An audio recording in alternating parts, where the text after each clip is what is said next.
उनको बताइएगा कि जो पीपीएससी की प्रिपरेशन है वो किस तरह से की जानी चाहिए। आपने किस तरह से की थी, तो थोड़ा सा प्लीज गाइड कीजिएगा। अच्छा, किस तरह से की जानी चाहिए, मैं समझता हूँ कि मुझे वो बताना चाहिए जो मैंने किया है।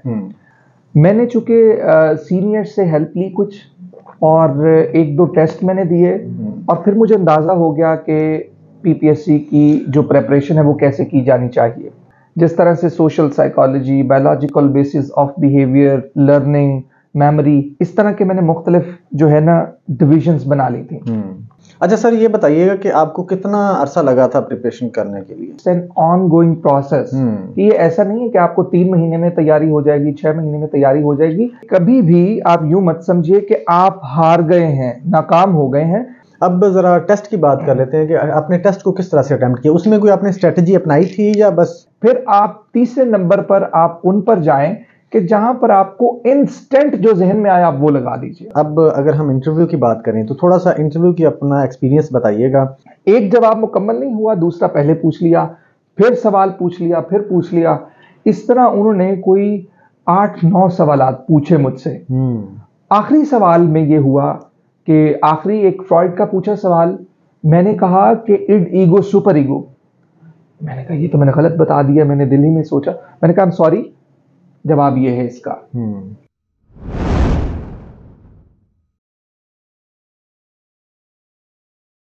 अस्सलाम वालेकुम जी, मैं हूं लतीफ़ रहमानी, और जैसा कि आपको पता है कि हम पीपीएससी साइकोलॉजी की प्रिपरेशन के हवाले से डिफरेंट कंटेंट्स बनाते रहते हैं, डिफरेंट वीडियोस बनाते रहते हैं। इससे पहले भी हमने 2 जो लेक्चरार सेलेक्ट हुए थे हमारे दोस्त, उनकी वीडियोस रिकॉर्ड की थी, इंटरव्यू किया था उनके साथ, और उन्होंने जिस तरह से प्रिपरेशन की थी, किस तरह से टेस्ट अटैम्प्ट किया और किस तरह से उनका इंटरव्यू हुआ, वो सारी डिटेल हमने आपको बताई। आज एक और गेस्ट हमारे साथ मौजूद है, मोहम्मद अली साहब, जो कि लेक्चरर हैं हायर एजुकेशन डिपार्टमेंट में, पीपीएससी के थ्रू सेलेक्ट हुए हैं। आज इनसे जानेंगे कि इनका जो ये जर्नी रही है सिलेक्शन की, ये कैसी रही है, किस तरह से इन्होंने अपने आप को प्रिपेयर किया इसके लिए, किस तरह से टेस्ट कंडक्ट किया था, और फिर जो इंटरव्यू का वो कहते हैं ना कि बहुत बड़ी जो स्टेज है वो उसको कैसे इन्होंने पार किया, उसके बारे में भी जानेंगे। अस्सलाम वालेकुम सर। जी वालेकुम अस्सलाम सर कैसे हैं? ठीक है अल्हम्दुलिल्लाह, आप बताइए, आप खैरियत से हैं? अल्हम्दुलिल्लाह सर, बहुत शुक्रिया आपने टाइम दिया। जनाब आपका शुक्रिया, आप तशरीफ लाए।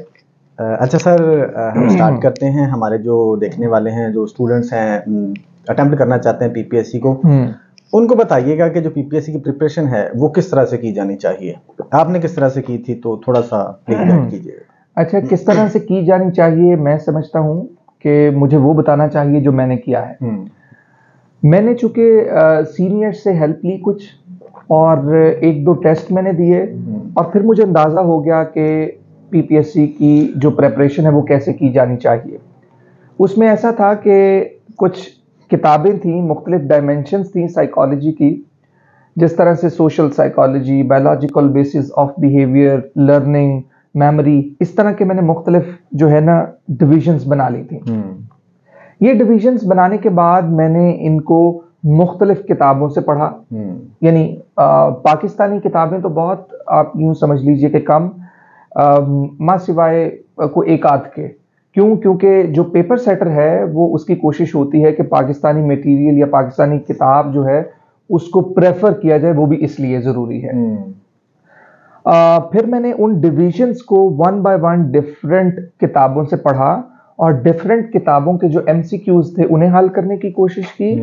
लेकिन उसके साथ ही साथ हमारे यहाँ जो ऑब्जेक्टिव टाइप जो एक किताब होती है एमसीक्यूज की, उसको भी मैंने देखा, but they were no more authentic and reliable. ठीक, क्योंकि मटेरियल जो था वो इतना स्ट्रांग नहीं था, अच्छा नहीं था बना हुआ उनका। तो मैंने इस तरह से किया कि 1 बाय 1 एक टॉपिक को लिया और उसकी तमाम डायमेंशंस को मैंने स्टडी किया, और फिर खुद को फिर टेस्ट भी साथ साथ किया। पढ़ा, फिर टेस्ट किया, फिर पढ़ा, फिर टेस्ट किया। इस तरह से मैं समझता हूँ कि मैंने वो जो डिविजन्स बनाई थी, तो वो अल्हम्दुलिल्लाह बड़ी बेहतरीन एक सिस्टमैटिक वे था किसी भी टेस्ट को तैयार करने का। ठीक, अच्छा, मैं आप लोगों को यहाँ पर एक बात बताता जाऊँ कि ये जो हम बात करें ना प्रिपरेशन की, टेस्ट को अटेम्प्ट करने की, ये आप सिर्फ एक ही इसको डोमेन में ना देखिएगा कि लेक्चरार की बात हो रही है, क्योंकि प्रिपरेशन तो कोई भी टेस्ट तो एक ही तरह से होगी ना, चाहे वो एनटीएस का है, साइकोलॉजी का पेपर है, या वो साइकोलॉजिस्ट का पेपर है, या फिर वो लेक्चरार का पेपर है। तो थोड़ा बहुत डिफरेंस होता है, बाकी तैयारी इसी तरह से होती है, बुक्स वही होती हैं सेम, बस ये है कि साइकोलॉजी, जो साइकोलॉजिस्ट का पेपर होता है उसमें थोड़ा सा हमें क्लिनिकल की जो पोर्शन है उसको ज्यादा बेहतर वे में देखना होता है। हम जॉब डिस्क्रिप्शन देखते हैं कि जॉब डिस्क्रिप्शन क्या है। किसी भी, अभी हाल ही में साइकोलॉजिस्ट की आई थी पब्लिक सर्विस कमीशन में, तो उसमें उन्होंने ज्यादातर टेस्ट कंस्ट्रक्शन का पोर्शन रखा हुआ था। तो इसी तरह से जो जॉब डिमांड्स है उसके लिहाज से फिर तैयारी होती है, लेकिन बुनियादी चीजें यही हैं, आपने करनी है। लेकिन फिर जब आप रिक्वायरमेंट देखेंगे फिर उसको जरा ज्यादा आप टाइम दे देंगे, जरा ज्यादा उसको इन डेप्थ स्टडी कर लेंगे। अच्छा सर, ये बताइएगा कि आपको कितना अरसा लगा था प्रिपरेशन करने के लिए? कितनी देर में आपने प्रिपरेशन? कितना अरसा लगा था जी? क्योंकि ये मैंने क्वेश्चन इसलिए पूछा है कि कुछ स्टूडेंट्स का ना एक दफ़ा ये बात हो रही थी, तो स्टूडेंट ने मुझे, मैंने कहा आपने अटैम्प्ट क्यों नहीं किया या अटैम्प्ट क्यों नहीं करना चाहती, तो उन्होंने बोला सर मेरा एमफिल नहीं है। मैंने कहा एमफिल नहीं है? मैंने कहा 16 ईयर एजुकेशन चाहिए होती है अटैम्प्ट करने के लिए। तो कहती सर ये उन्हीं का क्लियर होता है जिनका एमफिल होता है। तो इस हवाले से भी बताइएगा आपको कितना अरसा लगा प्रिपरेशन करने के लिए? अच्छा जी, मैंने जब एमएससी किया institute of applied psychology Punjab university से, तो उसके बाद से एक ख्याल आना शुरू हुआ कि ये जो पंजाब पब्लिक सर्विस कमीशन है ये इसका इम्तिहान दिया जाना चाहिए। मैंने उस वक्त भी अटेम्प्ट किया, फिर आहिस्ता आहिस्ता इसकी समझ आना शुरू होगी कि ये it's an on going process, कि ये ऐसा नहीं है कि आपको 3 महीने में तैयारी हो जाएगी, 6 महीने में तैयारी हो जाएगी, बल्कि अगर आप तालिब इल्म भी हैं तो कोशिश कीजिए कि साथ साथ जो जो आप सब्जेक्ट्स पढ़ रहे हैं उसके नोट्स बनाते जाएं। फैक्चुअल इंफॉर्मेशन जो है वो तो बदलने वाली नहीं है, उसे रजिस्टर पर नोट कर लें, फिर जो मेन कॉन्सेप्ट्स हैं उन्हें साथ साथ नोट करते जाइएगा। और जो बाकी बात रही तैयारी की कि कितना अरसा लगा, मुझे, मैं समझता हूं कि 1-2 टेस्ट के बाद समझ आ गई थी कि ये सिस्टमैटिकली चलना पड़ेगा। एक ऐसा वे होना चाहिए कि आपको पता हो कि मेरा इतना काम हो गया, इतना रहता है।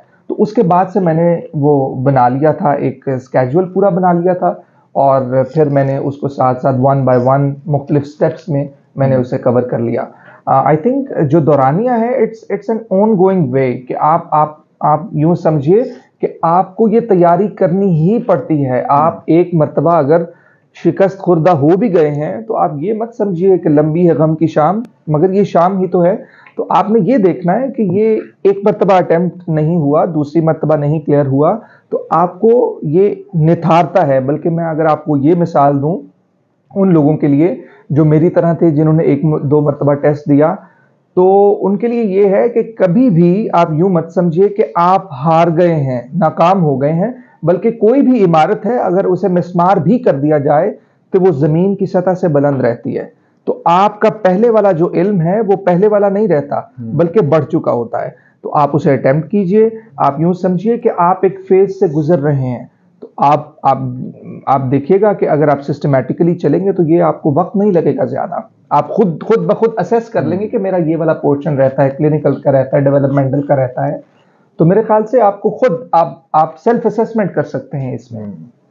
तो आपका कहना है कि आपने कंसिस्टेंटली इसको लेके चले हैं, ये नहीं था कि 2 वीक पढ़ लिया या 1 महीना पढ़ लिया उसके बाद 2 महीने रेस्ट कर ली। हाँ, ऐसा भी था, लेकिन मुझे जब समझ आ गई तो फिर मैंने उसे जो है वो एक सिस्टम बनाया उसका। ठीक।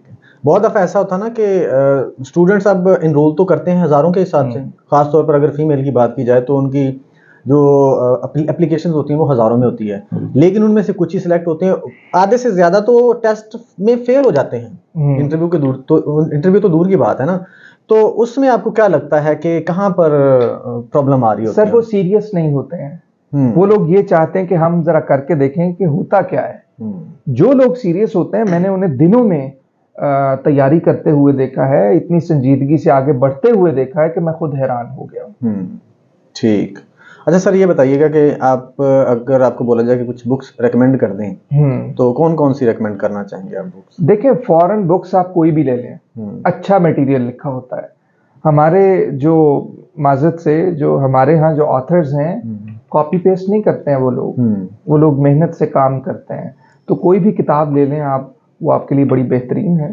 ठीक। एक ये भी बना होता है स्टूडेंट्स का कि हम मार्केट से एक वो जो MCQs की बुक बनी है उसको उठा लें और उसको पढ़ लें तो टेस्ट क्लियर हो जाता है। इस हवाले से क्या कहें? हाँ, आप इस तरह करें कि बजाय इसके कि आपने मार्केट से पाकिस्तानी किताब एक आध जरूर लें, लेकिन जिसका अच्छा मटेरियल होना चाहिए। लेकिन माजद से अच्छा इतना है नहीं है। एमसीक्यूज रिपीट हो रहे होते हैं, कॉन्सेप्ट्स भी बड़े डगमगा रहे होते हैं। मैं आपको ये सजेस्ट करूंगा कि आप फॉरेन बुक्स को डाउनलोड कीजिए, उनमें से देखिए और उन्हीं में से ये एमसीक्यूज की तैयारी करें जो चैप्टर के आखिर में होती हैं। आपकी सेल्फ असेसमेंट भी हो जाएगी, चैप्टर को अच्छे तरीके से पढ़िए तो फिर देखिएगा आप जैसे मर्जी एमसीक्यूज आ जाएं तो वो आपको देर नहीं लगेगी। यही आपकी प्रैक्टिस है, rather than just focusing on the the local books. I highly prefer the foreign books. ठीक, बेहतरीन।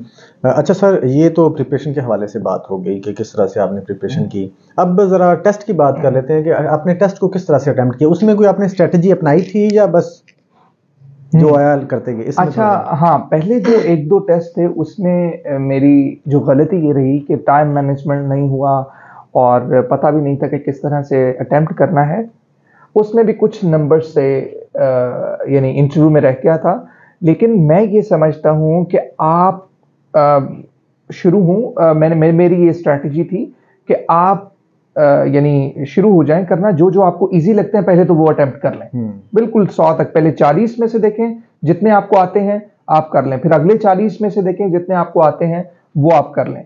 तो इस तरह से मैं समझता हूँ थोड़ा थोड़ा चंक करके जितने आपको आते हैं, जो नहीं आते फिर उनको बाद में आपने देखना है। सबसे पहले जो आते हैं आपने फौरन से वो कर देने, चूंकि वहां पर आपके पास वक्त नहीं होता तो आपने वो वाले अटेम्प्ट करने हैं सबसे पहले जो आपको आते हैं।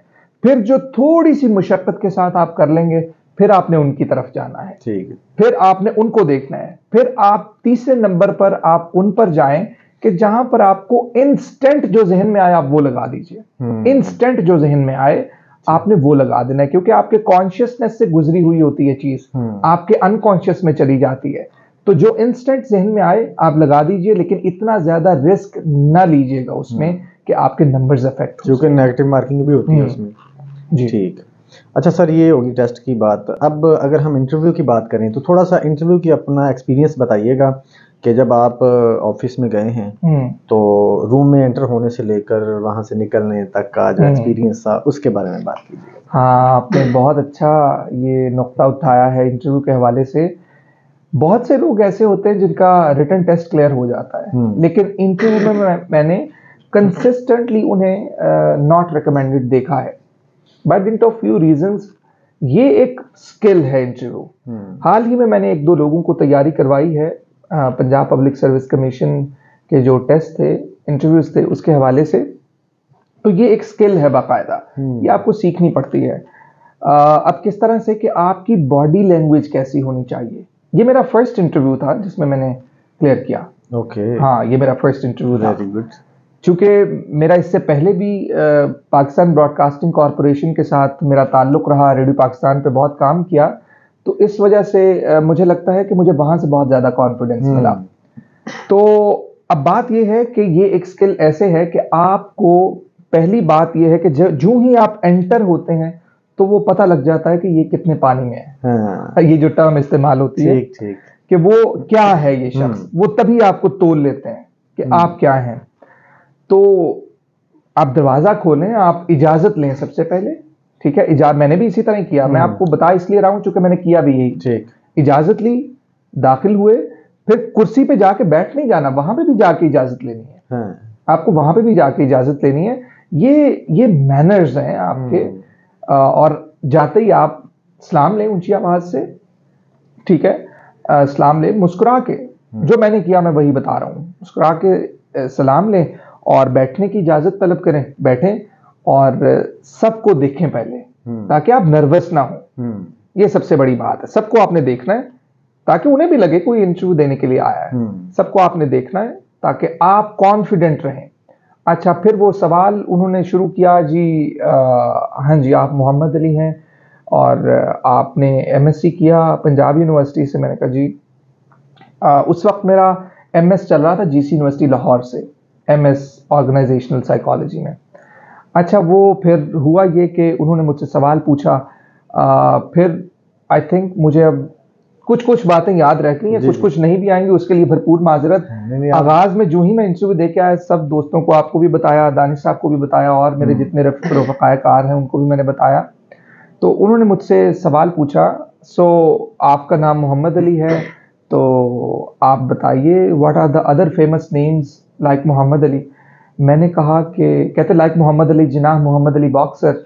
मैंने कहा हाँ मोहम्मद अली बॉक्सर। मैंने कहा मोहम्मद अली बॉक्सर। कहते what was his old name. I am sorry. इस तरह मैंने मुस्कुरा के जवाब दिया आई एम सॉरी। तो अब बहुत से लोग यहाँ पे कंफ्यूज हो जाते हैं कि हमें जवाब क्या देना चाहिए। सॉरी सर नहीं आता, या इस तरह से एक्सप्लेनेशंस नहीं देनी आपको। आपको सिंपली ये कहना है आई एम सॉरी, बस। फिर उन्होंने एक दो और फियर का सवाल पूछा। अच्छा, फिर उन्होंने एक दो और सवाल साइकोलॉजी के पूछे मुझसे, जिनका मैंने ब्रीफली डिस्क्राइब कर दिया। मुझे याद नहीं है कि कौन से सवाल थे, शायद फियर था, एंजाइटी था, वो इन्होंने पूछा। तो वो मैंने सवालों के जवाब दिए और फिर वो अंग्रेजी में ही चलता रहा। फिर उसके बाद उन्होंने दाईं तरफ इशारा किया, एक प्रोफेसर साहब बैठे थे, नहीं बाईं तरफ, पहले बाईं तरफ बैठे हुए थे। उन्होंने मुझसे पूछा अच्छा आपका स्पेशलाइजेशन क्या है। मैंने कहा जी मेरा स्पेशलाइजेशन ऑर्गेनाइजेशनल साइकोलॉजी है। उन्होंने मुझसे पूछा कि क्या इसके बुनियादी प्रिंसिपल्स क्या हैं, इसके प्रिंसिपल्स मुझसे पूछे। फिर कुछ चंद सवाल उसमें से किए मुझसे ऑर्गेनाइजेशनल साइकोलॉजी में। आई थिंक रिक्रूटमेंट में से, सिलेक्शन में से, साइकोलॉजिकल टेस्ट में से उन्होंने मुझसे कुछ सवाल किया। मुझे बिल्कुल याद नहीं आ रहा कि कौन कौन से सवाल उन्होंने पूछे। तो मैं कोशिश करूंगा कि जो मेरे रफीक हैं जिन्हें मैंने बताया था उस वक्त, मैं दोबारा उनसे पूछूं कि कौन से सवालात थे एग्जैक्टली। अच्छा, वो उन्होंने मुझसे मेरे एरिया में से सवालात पूछे, ठीक, मैंने उनके जवाब दिए उन्हें। फिर उसके बाद आगे जनाब वो जो तीसरे साहब बैठे हुए थे दाईं तरफ, हाँ मेंबर के दाईं तरफ बैठे हुए थे, वो बड़े खतरनाक से महसूस हुए। खैर हम डटे रहे महाज पर। हमने जनाब वो देखा उन्हें और उन्होंने कहा अच्छा जी इंटर-रेटर रिलायबिलिटी और एक और रिलायबिलिटी, इसमें क्या फर्क है। मैंने जवाब देना शुरू किया। अभी एक जवाब मुकम्मल होने के बाद दूसरे की तरफ बढ़ ही रहा हूं, उन्होंने फौरन अगला सवाल शुरू कर दिया। जी। उन्होंने कहा अच्छा अब सवालात इस तरह से मुझे याद नहीं है। उन्होंने फिर पूछा, फिर एक फ्रॉइड का पूछा। अभी जब मेरे जवाब मुकम्मल नहीं हो रहे थे, ठीक, जवाब मेरे मुकम्मल नहीं हो रहे थे। वो जब हम स्पीड टेस्ट में कॉन्शियस को हम थका देते हैं कि हमें सोचने का मौका ना मिले, तो वो उन्होंने भी वही टेक्निक अपनाई। एक जवाब मुकम्मल नहीं हुआ, दूसरा पहले पूछ लिया, फिर सवाल पूछ लिया, फिर पूछ लिया। इस तरह उन्होंने कोई 8-9 सवालात पूछे मुझसे। आखिरी सवाल में ये हुआ कि आखिरी एक फ्रॉइड का पूछा सवाल, मैंने कहा कि इड ईगो सुपर ईगो। मैंने कहा ये तो मैंने गलत बता दिया, मैंने दिल ही में सोचा। मैंने कहा सॉरी, जवाब ये है इसका। ठीक है। अब ये पहले एक सवाल मुझे मेंबर ने पूछा, वो नहीं आया, और दूसरा यहां पर मिस्टेक होने ही वाली थी, मैंने उसे फौरन करेक्ट कर दिया। मैंने कहा सॉरी, आई एम सॉरी, इसका जवाब ये है। जब तीसरे मेंबर की बार मैं बायलिंगुअल हो गया था, चूंकि वो भी बायलिंगुअल हो गए थे, मैं भी बायलिंगुअल हो गया था।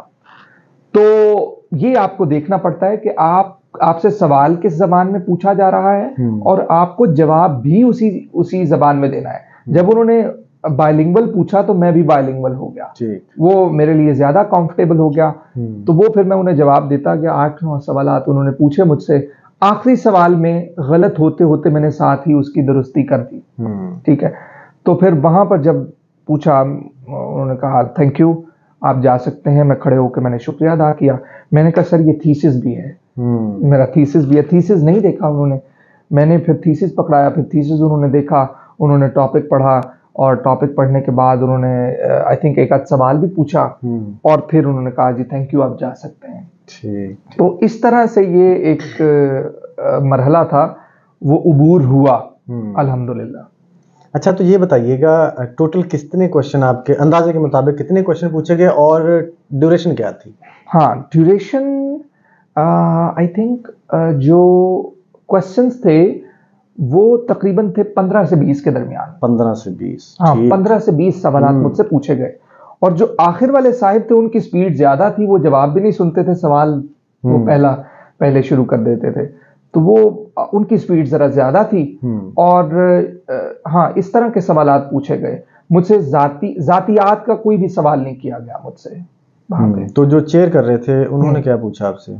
उन्होंने, मैंने आपको पहले बताया कि उन्होंने मुझसे आते ही हाँ जनरल नॉलेज एक दो सवालात पूछे, फिर साइकोलॉजी के भी एक दो पूछे। जिस तरह से मोहम्मद अली जिन्ना, मोहम्मद अली जौहर, इस हवाले से आप फेमस नेम्स कौन से हैं? ठीक ठीक। मैंने उन्हें बताया था कि मोहम्मद अली बॉक्सर। फिर उनका पुराना नाम क्या है? उन्होंने अंग्रेजी में ही पूछा।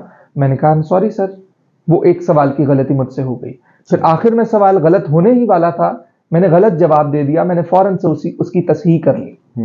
इस तरह से था। ठीक। अच्छा, ड्यूरेशन क्या था इंटरव्यू का? Duration I think 7 to 10 minutes. 7 to 10 minutes. इसके अंदर उन्होंने 15 से 20 क्वेश्चन पूछे। वो मैं बता रहा हूँ, तीसरे साहिब जो थे, अब मैं तो उन्हें तीसरा कह रहा हूँ अपनी गिनती में, मुझे नहीं पता वो पहले थे या दूसरे थे, लेकिन उन्होंने सवाल मुकम्मल होने से पहले ही मेरा जवाब मुकम्मल होने से पहले ही सवाल पूछ लेते थे। ठीक हो गया। अच्छा, एक और चीज आपने बताया कि एक क्वेश्चन आपका गलत हुआ था। हाँ, एक क्वेश्चन का आंसर मुझे नहीं आया तो आपने सॉरी कर लिया? मैंने कहा आई एम सॉरी, बस सिंपली मुस्कुरा के। आपने कोई गलत आंसर तो नहीं किया था? नहीं, गलत आंसर सेकंड में आपसे हो गया था, लेकिन आपने फौरन उसकी करेक्शन कर ली जो आप कह रहे हैं। सेकंड में, हाँ, लास्ट क्वेश्चन। एक first, I think first question and last question. ठीक ठीक। इस हवाले से बताइएगा जरा कि अगर आंसर ना आए या गलत दे दिया जाए तो उसको करेक्ट किया जा सकता है। वो बच्चे बाज़ दफ़ा बाद में वो इंटरव्यू दे के आते हैं ना, तो बड़ा ही स्ट्रेस ले लेते हैं कि वो गलत हो गया, मैंने सॉरी बोल दिया। तो इस हवाले से थोड़ा। अच्छा जी, देखें, ये आपका नॉलेज का तो टेस्ट हो चुका है, ठीक है, इल्मी काबिलियत आपकी देखी जा चुकी है, परखी जा चुकी है, आप उस कसौटी पर पूरा उतर चुके हैं। लेकिन अब यहां पर हमारे पास आता है कि क्या हमारे अंदर बोलने की काबिलियत है? क्या हम गुफ्तगू कर सकते हैं? क्या हम इस काबिल हैं कि आपको 17वें ग्रेड की नौकरी दी जाए? आपका जो बिहेवियर है, आपका जो बॉडी लैंग्वेज है, वो क्या बताती है कि आपको अगर कल को कोई ऑफिस में वर्क दे दिया जाए, एडमिनिस्ट्रेटिव पोजीशन दे दी जाए, तो आपकी क्या बॉडी लैंग्वेज होगी? ये चीज बहुत मैटर करती है। ये आपने जवाब देना या ना देना, ये बिल्कुल मैटर नहीं करता। अब मैटर ये करता है कि आपका रिस्पॉन्स क्या था। ठीक है, आपने रिस्पॉन्स किस तरह से किया, how you deal that situation. हाँ, ठीक। How did I deal that? I am telling you कि मैंने मुस्कुरा के कहा I am sorry, this was my way to response that question which I never knew. ठीक है, तो मैंने इस तरह से जवाब दिया। तो इसी तरह से अगर मुझे और कोई भी सवाल ना आता तो मैं इसी तरह से रिस्पॉन्स करता। क्यों? क्योंकि आपका नॉलेज का टेस्ट नहीं है। आपने कॉन्फिडेंटली नो कहना है। नो नहीं कहना कि नो सर, ये नहीं कहना, आपको कहना है सॉरी सर। ठीक है, या ये कहते हैं आप, बल्कि जितना मुख्तसर आप रखेंगे उतना ज्यादा आपके लिए भला होगा। हमें ब्रॉडकास्टिंग में कहा जाता है कि आप जितना मुख्तसर गुफ्तगू करेंगे उतने ज्यादा कम फंसेंगे। तो इसीलिए sorry sir is the best answer, I think. अच्छा सर, एक और क्वेश्चन है मेरे पास, वो ये कि अगर चीजों, पहले तो चूंकि इंटरव्यू की बात हो रही है, तो ये बता दें कि इंटरव्यू के लिए अगर आप कुछ टिप्स देना चाहें जो स्टूडेंट्स हैं या जो अटेम्प्ट करना चाहते हैं, तो क्या टिप्स देना चाहें?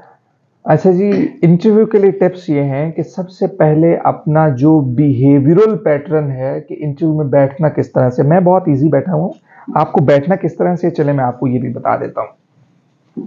अब मेरे आगे टेबल है, अदरवाइज मैं आपको ये देखिए, this is the way to set. ठीक है, आप इसमें बहुत कॉन्फिडेंट महसूस करते हैं। एक कैनेडियन साइकोलॉजिस्ट हैं जिन्होंने किताब लिखी, और सबसे पहला उसूल उनका ये था कि आपका जो बॉडी लैंग्वेज है वो क्या होनी चाहिए। ठीक है, आपके कंधे जो हैं वो बिल्कुल इस तरह से होने चाहिए। ऐसा नहीं है कि आपके कंधे ऐसे हैं और आप इंटरव्यू दे रहे हैं। हाँ। तो बॉडी लैंग्वेज आपकी बहुत मैटर करती है। This is the way to sit in the interview room. ठीक है, बिफोर द पैनल। तो आप इस तरह से बैठें, आप उनकी बातों का आप हाथ को इस तरह से कर लें, लेकिन क्रॉस लेग्स नहीं होनी चाहिए। आप हाथों को चाहे इस पे रख लें, ये जो आपके आर्म्स हैं चेयर के, आप इस पे रख लें और आप उन्हें आंसर करें। जरूरत के वक्त आप हाथों को हिला सकते हैं और आप इस तरह से जवाब दीजिए, क्योंकि पहले नॉलेज टेस्ट हो चुका है। मैं फिर यही कहूंगा, अब सिर्फ ये देखना है कि आप में रेजिलियंस कितनी है, आप कितना ज्यादा स्ट्रेस को रिस्पॉन्स कर सकते हैं अच्छे तरीके से। इल्म का टेस्ट नहीं है ये आपका बिहेवियर, आपकी पर्सनैलिटी देख रहे हैं वो। और वो इतने पढ़े लिखे और इतने मंझे हुए लोग होते हैं कि वो आपको आते ही पहचान लेते हैं। आपने इस तरह से बैठना है और फिर उसके बाद आपने रिस्पॉन्स किस तरह से करना है। और तीसरी चीज जो अभी हाल ही में मैंने एक दो लोगों को तैयारी करवाई इंटरव्यू की, उसमें ऐसे था कि आपका जो स्पीकिंग स्टाइल है वो कैसा होना चाहिए। आपकी आवाज कितनी होनी चाहिए, आपका लहजा कहां पर स्ट्रेस एंड पॉज आना चाहिए। ये जो कि चीजें मैंने बताया था, ये हमने ब्रॉडकास्टिंग जो हाउस है पाकिस्तान ब्रॉडकास्टिंग, वहां से हमने सीखी। मैंने तो वहां से सीखी, और मैंने इंटरव्यू किस तरह से तैयारी नहीं की थी। ठीक। हाँ, ये मेरा पहला इंटरव्यू था, और चूंकि जो चीजें सीखी हुई थी वही यहाँ पर अप्लाई हो गई। ठीक। हाँ, कि आपने बैठना किस तरह से है, बॉडी लैंग्वेज को मद्देनजर रखिए। दूसरा ये है कि आपकी आवाज कितनी होनी चाहिए। तीसरा ये है कि आप कितना उनके साथ आई कांटेक्ट रख रहे हैं। क्या आप सबको देख रहे हैं या सिर्फ उन्हीं को ही देख रहे हैं जो आपसे सवाल पूछे? नहीं, बल्कि आप सबको देखें। ये इंटरव्यू की चंद बुनियादी चीजें हैं, आवाज, बॉडी लैंग्वेज और आपका आई कांटेक्ट। इससे आप पकड़े जाते हैं। कोई भी शख्स है वो इन 3 चीजों में से एक चीज में मार खाएगा तो रह जाएगा।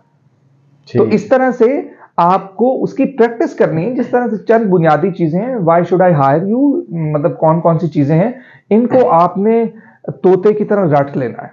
ये कुछ चीजें हैं। तो ये आपकी जब बेस बनेगी, जब ये बेस बन गई, फिर उसके बाद आपके लिए बाकी सवाल का जवाब देना, जिस तरह अपना तारुफ है, बाकी सवालों के जवाब देना आपके लिए आसान हो जाएगा। तो मैं समझता हूं कि कॉन्फिडेंस आप तब लूज करते हैं जब आपके जार में, यानी कि आपकी मेमोरी में अल्फाज नहीं होते हैं, जब आपको बोलने का तरीका नहीं आता है। आप जब कोई और जबान बोलते हैं तो तब आपका कॉन्फिडेंस शेक हो जाता है। क्यों?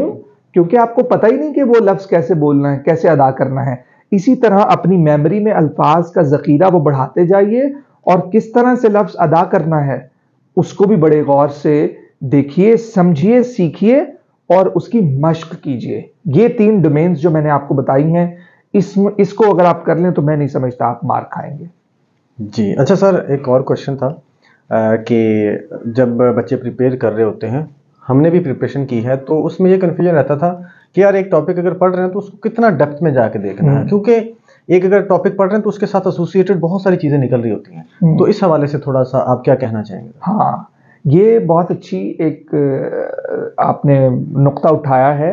इसमें जो मेरा तरीक़ाकार रहा था वो ये था कि मैं जो फैक्चुअल इंफॉर्मेशन है, ठीक है, उसे तो मैं नोट कर लेता था, ठीक है, उसे अलग से चैप्टर वाइज आपने फैक्चुअल इंफॉर्मेशन को आपने नोट करना है, क्योंकि ये इंफॉर्मेशन बार बार आप किताबें नहीं खोल सकते हैं। बिल्कुल आपके नोट्स होने चाहिए। मेरे भी नोट्स बने हैं, किताबों में हाईलाइट हैं चीजें, और मैंने स्टिकी नोट से लिखा हुआ है कि यहां पर ये चीज लिखी हुई है।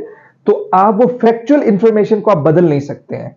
फैक्चुअल इंफॉर्मेशन आपको भूल भी सकती है, तो अब आप सारी किताब दोबारा पढ़ेंगे? नहीं। स्मार्ट वर्क ये है कि आप वो अलग से एक चैप्टर का एक मुख्तस कर दीजिए, कुछ पेजेस, या एक रजिस्टर करना है रजिस्टर कर लें। तो आप जब फैक्चुअल इंफॉर्मेशन कर लेंगे तो जो कॉन्सेप्चुअल इंफॉर्मेशन है, हाँ, वो आपको लिखनी पड़ेगी। उसके साथ साथ वो भी आपको लिखनी पड़ेगी, लेकिन साथ नहीं लिखनी है आपने, क्योंकि वो कॉन्सेप्ट आपको अगर क्लियर होगा तो वो जिस मर्जी डायमेंशन से आपसे वो कॉन्सेप्ट पूछ ले, आपका कंफर्म हो जाना चाहिए। और ये मैं आपको एक और बड़ी अहम बात बताने लगा हूं। एक कॉन्सेप्ट के कोई 7-8 सवालात मुख्तलिफ किताबों से जब मुझे पूछे गए तो मेरे लिए बड़ी आसानी रह गई कि मैं उसको हैंडल कर सकता। ठीक है, यही मैंने आपको चीज कही कि फॉरेन बुक से आप जो एंड पे आपको दी होती है एक्सरसाइज करने के लिए, तो अगर आप वो करते रहेंगे तो एक सवाल आपको 4-5 डायमेंशन से जब पूछा जाएगा तो मुझे बताइए रहमानी साहब, क्या आपके सामने आ जाएं जितने मर्जी एमसीक्यूज, तो वो तो बड़े जबरदस्त आप हल कर लेंगे। अच्छा सर, एक और क्वेश्चन है। समटाइम ऐसा होता है कि कुछ स्टूडेंट्स की ना, ये आप कह सकते हैं परेशानी होती है कि यार हम तो एक बैकवर्ड एरिया से ताल्लुक़ रखते हैं, बहुत अच्छे इदारों से हम नहीं पढ़े हैं, बहुत अच्छे आप कह सकते हैं यूनिवर्सिटी से नहीं पढ़े। कुछ बच्चे ऐसे होते हैं जिन्होंने प्राइवेट पढ़ा होता है, वर्चुअल, जैसे कि मिसाल के तौर पर वर्चुअल यूनिवर्सिटी से क्लासेस ली हैं, या फिर कॉलेज से पढ़ा हुआ है, किसी जो एफिलिएटेड कॉलेजेस हैं। तो उस हवाले से बताइएगा बच्चों को, क्या एक कॉलेज से पढ़ के या प्राइवेट पढ़ के भी वो ये पीपीएससी का टेस्ट दे के तो पोजीशन ले सकते हैं, ये सीट हासिल कर सकते हैं या नहीं? आपने बहुत अच्छा सवाल किया। बहुत से लोग ये पूछते हैं, बल्कि मैं अगर ये कहूं तो गलत नहीं होगा, वो कोशिश भी नहीं करते हैं, वो जसारत नहीं करते हैं कि हम इस इम्तिहान को अटेम्प्ट कर सकते हैं। इतना वो उनकी सेल्फ एस्टीम, जो सेल्फ इमेज है, वो इतना ज्यादा गिर गया होता है। अब उसमें ऐसा है कि हाल ही में एक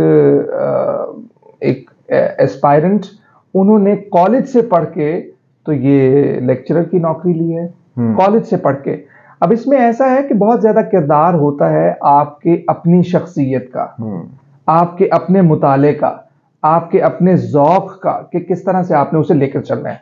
अगर किसी एक शख्स की डेस्टिनेशन है कि उसने लेक्चरर बनना है या साइकोलॉजिस्ट बनना है, चूंकि हमारा मौजू यही है तो मैं ये मिसाल यही दूंगा, उसने लेक्चरर बनना है या साइकोलॉजिस्ट बनना है, तो वो क्या करेगा? वो तो ये देखेगा मेरे पास ये जो एक पीस ऑफ पेपर है ये आना चाहिए 16 इयर्स एजुकेशन का, ठीक है, और उसके बाद अपनी अपनी दौड़ है। मैंने बहुत से ऐसे लोग देखे हैं जो कि बहुत बड़े बड़े इदारों से पढ़े हैं, लेकिन कोई फर्क नहीं पड़ता, नहीं बन सके ना ना ना कुछ नहीं बन सकने का, कुछ ना बन सकने से मुराद ये है कि मतलब इम्तिहान नहीं क्लियर हुआ। अब उसमें कहां पर गलती आ गई? अभी हाल ही में मैंने इस जवाब के आगाज में मैंने आपको बताया कि वो कॉलेज से पढ़ के तो नौकरी हासिल की उन्होंने, तो अब यहां पर फर्क कहां पर आ गया? फर्क अपनी शख्सियत का आ गया कि आप किसी चीज को देख किस तरह से रहे हैं। जिस तरह से पूछा गया यूनानी फिलोसफर से, आप पत्थर से किस तरह से ये मूर्तियां बना लेते हैं, वो कहता है कि ये पत्थर नहीं होता, मैं इसी पत्थर में मूर्तियां देख रहा होता हूं, बस मैं जो अजाफी पत्थर है उसे साइड पे कर देता हूं। तो किसी की अगर मंजिल है कि वो ये करना चाहता है, फिर उसके लिए यूनिवर्सिटियां, कॉलेजेस, ये चीजें मैटर नहीं करती हैं, उसके लिए मानी नहीं रखती हैं। उसके लिए उसका ज़ौक़ होता है, उसका शौक होता है, उसकी डेस्टिनेशन होती है, उसकी जिद्दोजहद होती है, रातों के दिए होते हैं, उसकी अपनी एनर्जी होती है, सोशल लाइफ नहीं होती है। तो ये तमाम तर चीजों के बाद फिर मेहनत शाका के बगैर उरूज हासिल नहीं हो सकता। वाह वाह। ठीक है, जब मेहनत शाका होगी तो फिर उरूज खुद ब खुद सामने आएगा। पैरों के नीचे आप यूं समझिए कि आग लगी होगी, जिस तरह मौलाना रूमी और इकबाल कहते हैं कि जब पैरों के नीचे आग लगी होगी तो खुद ब खुद मंजिल करीब आती चली जाएगी। तो ये चीजें मानी नहीं रखती कि आपका कॉलेज कौन सा है, आपका इदारा कौन सा है, बल्कि ये चीजें मानी रखती हैं कि आप क्या चाहते हैं। तो आप जो चाहते हैं आपको वो मिल के रहेगा, आपके करीब आएगा, आपको वैसी मालूमात मिलेगी, और जब वैसी मालूमात मिलेगी तो यकीनन आप जीना बजीना ऊपर आते चले जाएंगे। कतई तौर पर ये मत सोचिएगा कि आपका ताल्लुक किसी ऐसे इदारे से है जो कि रैंकिंग में इतना अच्छा नहीं है। आप तो अच्छे हैं ना, आप तो कर सकते हैं ना, आप में तो सकत है ना, तो आप करके दिखाइए। बहुत शुक्रिया, आपने बहुत डिटेल में बता दी है। आई होप कि जो हमारे देखने वाले हैं या जो एस्पायरेंट्स हैं या जो स्टूडेंट्स हैं चाहते हैं अटेम्प्ट करना, उनके बहुत से कॉन्सेप्ट्स क्लियर हो गए होंगे। बहुत शुक्रिया सर। नहीं जी, बहुत शुक्रिया रहमानी साहब का, और रहमानी साहब की ये काविश, कोशिश, जिद्दोजहद, बल्कि मैं ये कहूँगा कि शबाना रोज़ मेहनत है इनकी कि वो जाते हैं बिलखुसूस वक्त निकाल के, अपना कीमती सरमाया खर्च करके, और अपनी जो एनर्जी है उसको भी बहुत ज़्यादा सर्फ करते हैं। ये वेस्ट नहीं है, ये सर्फ करते हैं, ज़ाय नहीं करते, चूंकि इससे कुछ ना कुछ आउटकम निकलेगा। जो हमारे पीपीएससी का इम्तिहान देने वाले हैं उनको जाहिर है इससे कुछ ना कुछ हेल्प मिलेगी। अगर कुछ हेल्प मिले तो रहमानी साहब को गुलाब जामुन खिलाना भूलना नहीं है आपने। आप सबका बहुत शुक्रिया जी वीडियो के बारे में, और जो आज आपने चीज़ें सीखी इस हवाले से फीडबैक ज़रूर दीजिएगा। Thank you so much.